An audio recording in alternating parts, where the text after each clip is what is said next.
Okay, I just saved myself $100 today on this controller for my pellet stove, and I just thought I would pass that along. A quick video. This is the 125, I think 37 controller right here. What I did was I was trying to turn down the fan speed on it, and I went down to 1, and then I hit it twice by accident, and then all of a sudden it wouldn't really run. It was almost humming, but you could tell it was still running, but it was like really slow. So what I did was I looked into settings by pushing enter here. You gotta hold this down first, and then you go down to settings.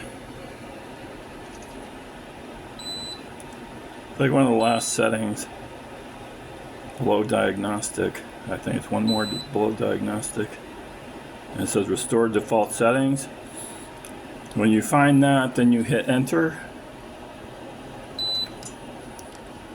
And if you want to restore, hit, you can choose no if you choose to cancel like I am, but I don't really even need to. I can just back out by using this return, back out button or return button for that. But I was going to buy another one. Then I found this online that if you go up to here to the restore default setting and you press that, then it will reset your low fan speed, so you get your low fan speed back. So that just saved me $100 today. So that's why I decided not to buy the controller and save me $100. So I decided to pass that along.